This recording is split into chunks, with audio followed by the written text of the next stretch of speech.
Hello, everyone. Welcome. I am Brad Logan alongside David Johnson here at the College Football Hall of Fame, the site of the 2025 SEC Media Days. Today's show, of course, brought to you by our title and presenting sponsor, the Velvet Ditch and the Land Shark. Also, special thank you to our sponsor, the Hearn Law Firm. And David, on Monday morning, people are up and at 'em very early. The Ole Miss Rebels, head coach Lane Kiffin, and players will be available to the media after the top of the hour, or I should say at the 12 o'clock hour, a little bit after, as we're in the Eastern time zone as we record early on Monday morning. It's talking season, and Ole Miss is on the block here at the first day of ACC Media Days. Yeah, excited to get the Rebels, on there first. Seems like usually we're waiting till Wednesday or Thursday to hear from Lane Kiffin, but lots to talk about, Brad. There no doubt. There's no doubt about it. And Ole Miss is kind of really taking center stage here at SEC Media Days. The Rebels have the most dynamic, most social media style popular coach in the whole conference. I'll say that. Um, and people are interested in Ole Miss outside of the Ole Miss family. So I expect Lane will get some very interesting questions in Atlanta today.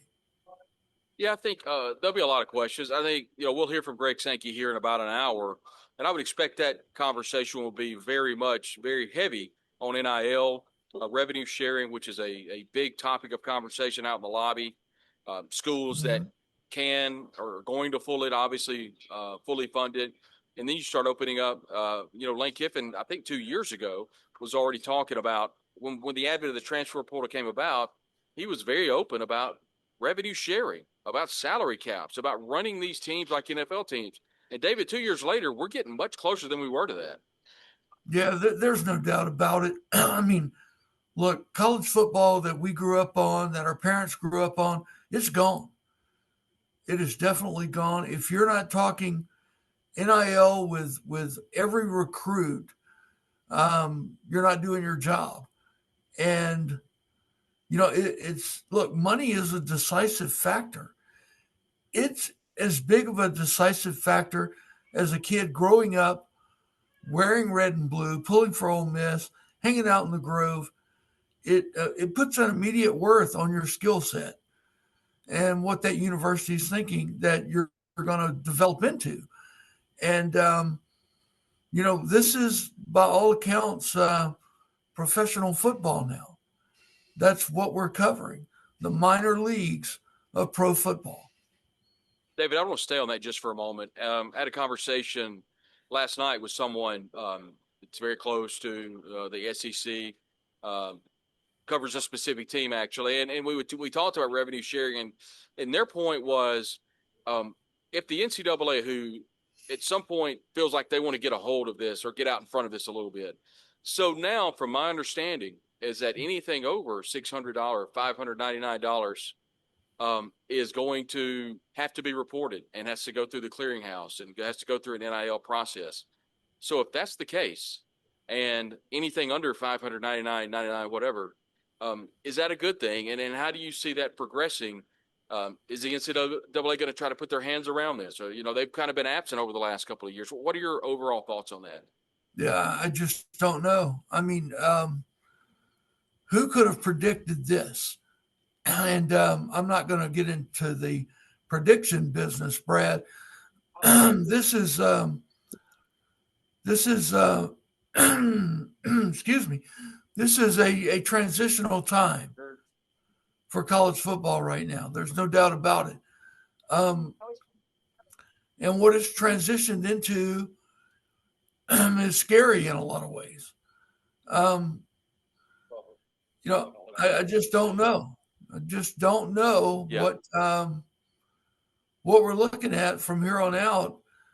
But NIL probably the most important factor in where a kid's going to go to school. Bottom line. I am genuinely interested, and we're going to follow up, by the way, everybody, with another show at the conclusion of today's festivities. David and I have full coverage from SEC Media Days, and we'll kind of recap the day. Not only what Commissioner Greg Sankey says, but what Lane Kiffin says, along with the players that are brought here, or any type of other news that drops between now and then. I want to kind of fast forward and kind of look at Lane Kiffin as a whole, David. And he's been incredible as head coach at Ole Miss. He's kind of put Ole Miss football kind of back on the map, a place it hasn't been since the 1950s, really, with the winning clips that he's been able to do, the 10-win seasons back to back. I just think it's really special what he's put together here at Ole Miss. Kind of another year, 2025. We can get into the schedule, the roster, and that sort of thing. Just kind of your overall thoughts on Lane Kiffin and not only what he's meant to the athletic program, but what he's meant to the university as a whole. Yeah. I mean, it was kind of a little bit of a head scratching hire to replace Matt Luke, but it was the right hire. There's no doubt about that. I don't think anybody could have had a program more ready to transition into the NIL era than Lane Kiffin. And it's shown on the field. I mean, the Rebels have won 10 or more games, 3 of the last 4 years. Excuse me. And, this team this year probably going to be picked more towards the middle of the pack in the SEC, I would think, considering the losses. But this is a program that nobody's counting out. With a somewhat favorable schedule, this is a team that, if it hits on all cylinders, could be there at the end to get into the college football playoffs. We're going to play a little game, David. We're going to play a little bit of a game called Guess the Question. And so there are going to be a couple of media opportunities. We'll bring you all of those in video format and audio format here on the podcast at the end of the day. But I'm going to ask you, what are 3 questions that you think Lane Kiffin's going to get asked about here at SEC Media Days? Just 3 kind of burning questions you think that Lane Kiffin's probably going to get asked today. Well, number one is he's going to be asked to talk about the quarterback situation with Austin Simmons. Austin's not there today, but he will be in the next year or two. And he's going to be asked about Simmons replacing Dart. There's no doubt about it. So I think that's question number 1. Question number 2, and they like to poke at Lane and stoke him a little bit. He'll be asked about other teams in the conference, other coaches in the conference. You never know what you'll get from Lane in terms of that. And number 3, I think he's going to be asked about the general direction and trajectory of Ole Miss football, which is sky high right now. I just mentioned that we've won 10 or more games 3 of the last 4 years. Ole Miss has arrived as a national player. And how long can he keep them there with the NIL? So I think those are 3 questions he'll get today. And I'm glad you brought up the very first question. I think it's a good one about Austin Simmons. Now, surprised at all that Ole Miss did not bring Austin Simmons, a quarterback, to SEC Media Days? No. He's still a youngin'. He hasn't done enough on the field to be there right now. But I'm not surprised at that. No. Good questions, and I think all of those will be asked. And I think one thing that's really interesting to me is I do think that Lane will be asked about other coaches and other programs. One thing, David, you'll remember, he was on a podcast, and forgive me, I forget, it may have been The Pivot, but he was asked about different coaches in the text chain that he has, and Lane laughingly said that he was the only one in the coaching group that could actually add and remove people from the text chat. So he's got a little bit of a savvy when it comes to an iPhone group conversation. Interesting dynamic he has with other coaches. I think all coaches have somewhat of a different persona when they're not behind the stage or not on the sideline versus when they're at home. I don't think there's anyone any more different behind the podium and online than Lane Kiffin. Well, I don't know. I mean, Lane is an interesting character. There's no doubt about that. He's a fun character to cover. And so I guess now he's captain of the text chain, huh? And that's got to be a fascinating conversation. Um, Following up a 10-win season after another 10-win season, I think there's somewhat of an added pressure to get to that 10 wins again this year. But on the flip side, with the schedule as good as it is, David, I think 10 wins absolutely is attainable. Well, I do too. And there was some national narrative out there that Lane couldn't win the big game, and he finally did win the big game. Beat Georgia last year. Then now it seems there's a narrative out there that Lane can't get over the top, and getting over the top, I think, is what this season's all about. Yeah, this is going to be a team picked middle of the pack in the SEC, which is not a slight. It's an honor to be picked seventh or eighth in the SEC. 16 teams, toughest conference in America. There's no doubt about it. But I think you'll hear a lot of, can he get Ole Miss over the top? And obviously, getting them over the top now is getting Ole Miss to the playoffs. And, we're entering this season, despite where they're going to be picked preseason to finish, with a hope that this team can get to the playoffs. And I think that speaks a lot, volumes, about where Ole Miss football is in the past 6 years. I'll say it like that. Almost every preseason poll, and I know they don't mean anything, but it's something to talk about prior to kickoff coming at the end of August. Almost every preseason poll I've seen, David, has Ole Miss around 8. I think that's a fair spot. There are just so many unknowns about other programs. I mean, I think the teams at the top, you look at Texas. I think Texas is going to be very good with quarterback Arch Manning. You look at other programs, and it's just kind of a hodgepodge of really good teams. You've got some pressure on teams like LSU. You've got some pressure on teams like Auburn with Hugh Freeze. They've got to get over that 6-7 win mark for Hugh this year. And I think you look at teams like Ole Miss. You look at teams like Tennessee. How do they finish? How do they land? And I think it's right now, it's just a kind of a hodgepodge of 4 or 5 teams. We just don't know right now. Yeah, I agree. And the roster shuffling has a lot to do with that. Ole Miss isn't the only team with transfer players that you now have to factor in.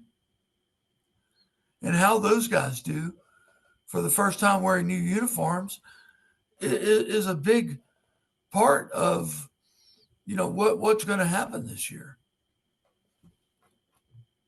You look at the schedule, and David, I've said all along, and I'll probably say it at the end of the day as well. I think the key for Ole Miss having that possible 10-win season lies in Norman, Oklahoma. I think if Ole Miss does what they need to do earlier part of the year, kind of regardless of what happens with LSU and Georgia, those are the two on the schedule. I think that Ole Miss are going to be underdogs. I think there's a chance they could be pick'ems or favored in the remaining teams on their schedule. If it goes to chalk, in which we know chalk's not the case in many ways because they didn't go to chalk last year.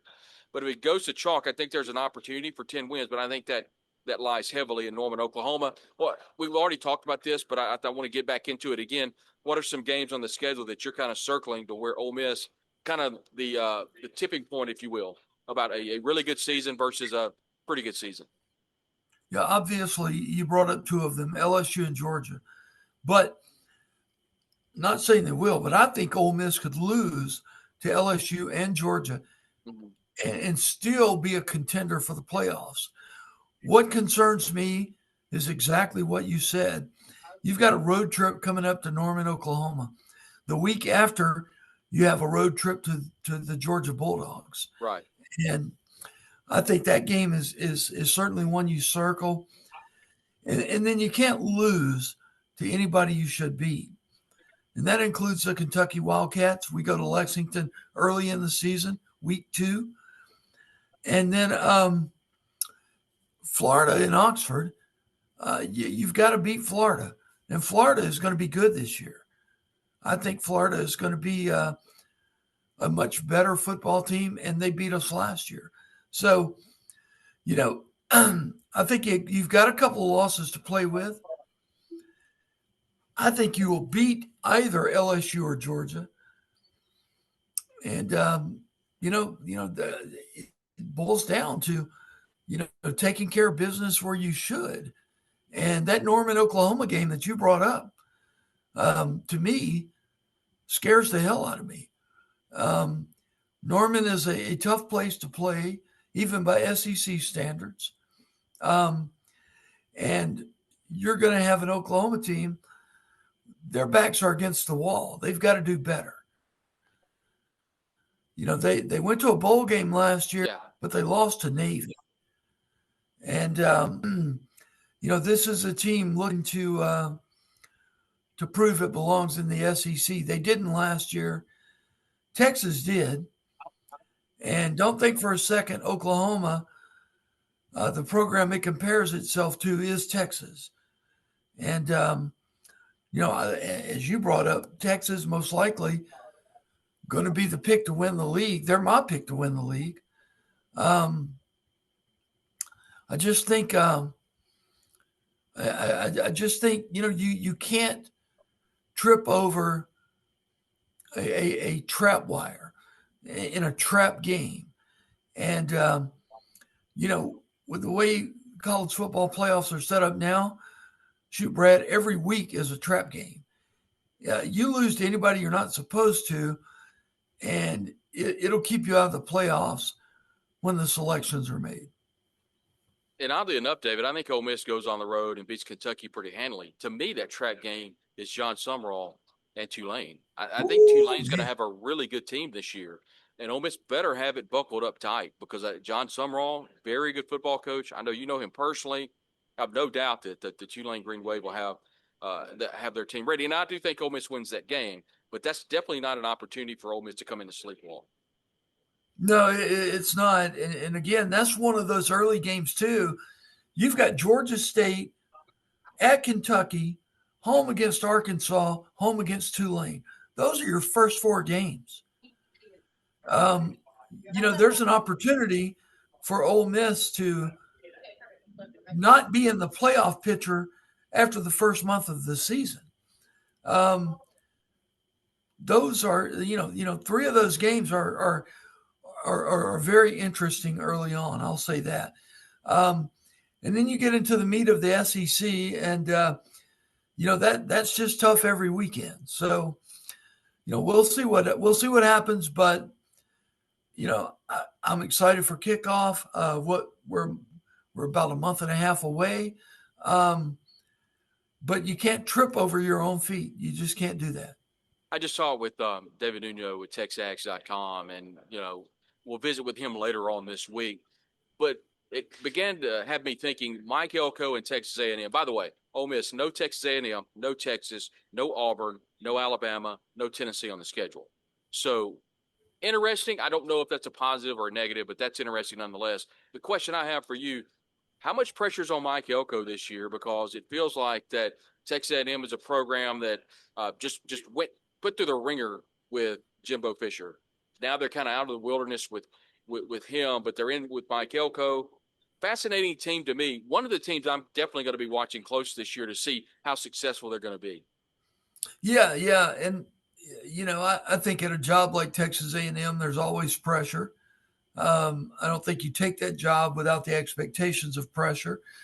So it's there. I mean, absolutely, it's there. He needs to win this year. I really don't think there's a job in the entire conference, Brad, that is not full of pressure. Now, I'm going to say Lane Kiffin doesn't have pressure at Ole Miss. I really don't think he does, but the expectations now are huge for this program. You can ask any Ole Miss fan anywhere, what are your expectations? What are your hopes? And the hopes are you're playing in the playoffs. All that has changed in a matter of 6 years, 5 years, really. This is a team that is among the nation's best, and while that's not, I don't think that's pressure. I think expectations are there, and the expectations are for Ole Miss to be great. Sure, Mike Elko's got pressure at A&M, um, but if he's going to coach in this conference, you're either going to have pressure or expectations, no matter where you're at. What about Clark Lee at Vanderbilt? Yeah. I mean, what are the? I don't think Clark Lee has pressure, but he has expectations now to win and to get to a bowl game.